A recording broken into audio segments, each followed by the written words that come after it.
જય સ્વામિનારાયણ। દીકરાઓ ઉંમરલાયક થાય એટલે પિતા ચિંતા કરતા હોય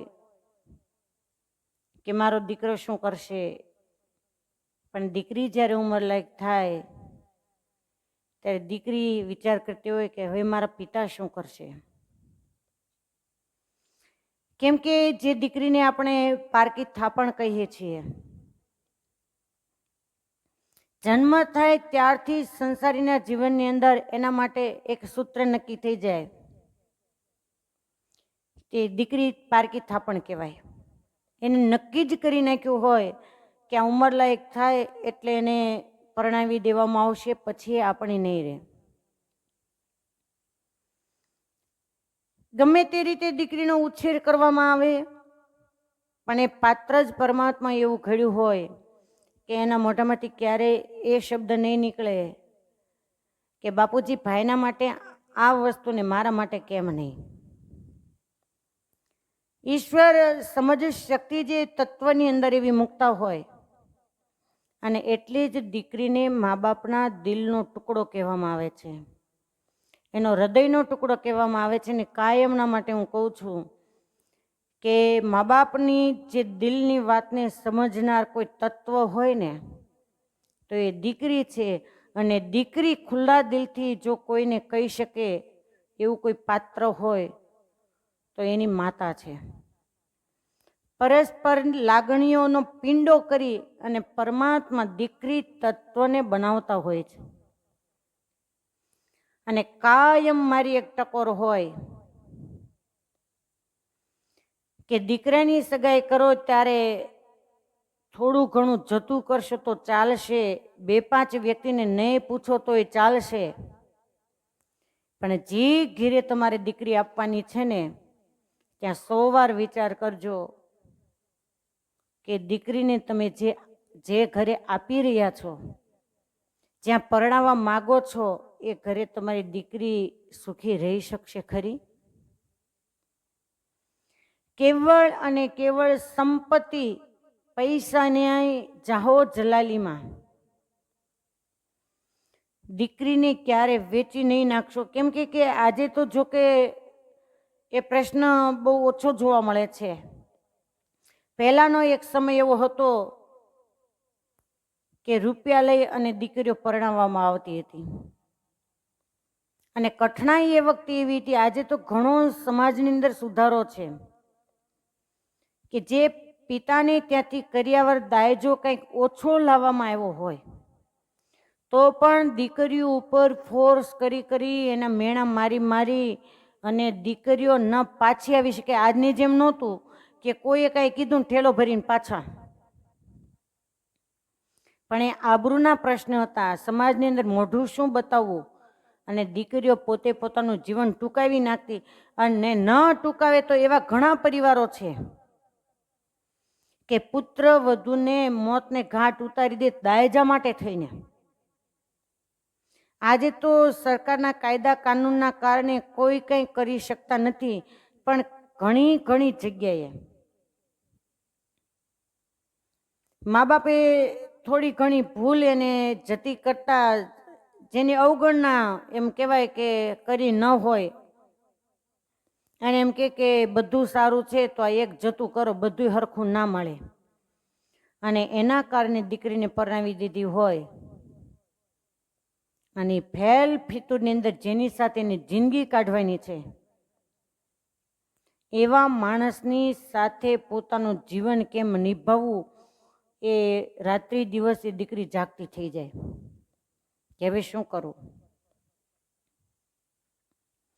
શાસ્ત્રનો નિયમ છે કે જે મા બાપ જાણી જોઈ સંપત્તિના લોભથી દીકરીને સંપત્તિવાનને ત્યાં કુસંસ્કારી દીકરાની સાથે લગ્ન કરાવે છે, એ માતા પિતા રૌરવ નામના નરકના અધિકારી બને છે। દુઃખી થયેલી દીકરી પિતાને ત્યાં આવી અને એના આંગણે જે આંખમાંથી આંસુ પડે છે, અને આંસુ થકી પૃથ્વી પરના જે રજ માટીના રજકણો પલળે છે એટલા હજારો વર્ષ સુધી એના માતા પિતાએ નરક યાતના ભોગવનારા થાય છે, પણ જે જાણી જોઈને કરે છે એના માટે. પણ માતા પિતાએ 100 વાર સારું ઠેકાણું જોઈ અને દીકરીને આપી હોય, પણ કઠણાઈ જોગે કુદરત એના જીવનનું પાસું ફેરવે અને દુઃખી થાય તો એમાં માતા પિતા નિર્દોષ છે. અને કદાચ માતા પિતાની ત્યાં સુખી પરિવારની અંદર દીકરીનો ઉછેર થયો હોય અને સામેવાળા પરિવાર એ સામાન્ય પરિસ્થિતિના હોય, તો ખાસ યાદ રાખજો કે દીકરીને પરણાવ્યા પછી તમે મુક્ત નથી થતા. એક સમય એવો હતો કે દીકરીને પરણાવ્યા પછી માતા પિતા એ હાશકારો અનુભવતા હતા કે હવે અમે જવાબદારીમાંથી મુક્ત થયા, અને એટલા માટે કેટલી દીકરીઓના જીવન આ રીતે હોમાઈ ગયા. પણ ઘણા સંતોના મતે જ્યારે રાધાનું લગ્ન કૃષ્ણ પરમાત્માની સાથે કરવામાં આવ્યું ત્યારે નારદજીએ ભૃગુભાણ એને ચેતવણી આપી કે ભૃગુભાણ, રાધાના લગ્ન પછી તમે દીકરીના ફરજમાંથી મુક્ત નહીં બનતા. એ દુઃખી થાય તો ક્યાં કહેવા જાય?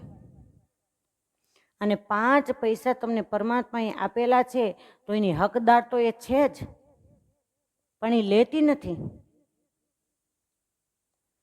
તો એના ચોખ્ખા હકના કારણે જે સંપત્તિ છે એનો ચોખ્ખો હક એ નથી આપતી, પણ 12 મહિને તમે એને 500 રૂપિયા તો આપી શકો કે નહીં? એ ક્યારે એના મોઢેથી નહીં કે મારે આ વસ્તુ જોઈએ છે.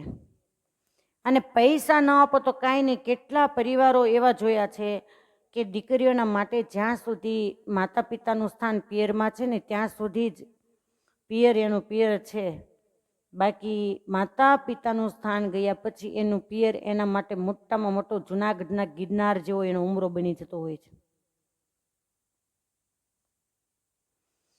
ખાસ મારી બહેનોને વિનંતી છે કે તમારા આંગણે સાસુ સસરાએ પરમાત્માના ધામને પામી ગયા હોય ને પરમાત્માએ જો તમને નણંદ આપ્યો હોય ને તો એને પૈસા ન આપો તો ચાલશે, પણ સાવ ફ્રી બેલેન્સ તમે 12 મહિનાનું કરાવો છો તો રોજે ફોન ન કરો તો કાંઈ નહીં, પણ 2-3 દિવસે તો કરી શકો કે નહીં? એને પૈસાની લાલચ નથી હોતી, એને મનની અંદર એટલો તો હાશકારો થશે કે મારી ભાભીનો ફોન આવ્યો હતો. તમે પોતે અનુભવ કરજો, ભાઈનો ફોન આવે એના કરતાં પણ ભાભીનો ફોન આવે ને એટલે ગજગજ છાતી ફૂલી જાય કે મારી માં નથી પણ ભાભી મને પરમાત્મા એવી હવાઈ આપી છે કે મને મારી માં એની યાદ નથી આવવા દેતી. અને ફોન કરવામાં વાંધો શું છે? બહેનોને રોજ થાય. પોતાની માની જણી બેન એને રોજ ઉઠીને ફોન થાય, તું ક્યાં ગઈ હતી, શું કર્યું, પેલું કર્યું.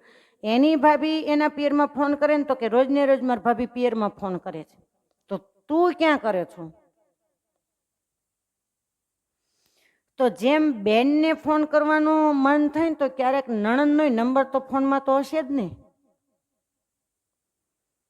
તો એને ક્યારેક ફોન કરવો. જે મા બાપે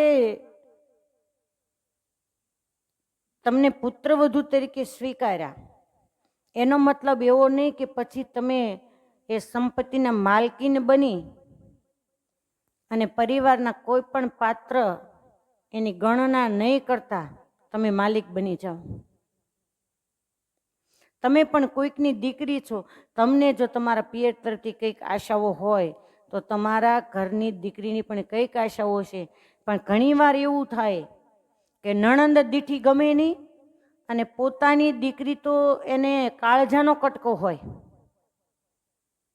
તો તારી નણંદને નાની એવી હોય અને મૂકીને તારી સાસુ ચાલી ગઈ, એને માતાનો પ્રેમ નથી જોયો, તો એનો મતલબ એવો નહીં કે એ સંપત્તિની માલકીન તમે બની અને નણંદને પારકી કરી નાખો.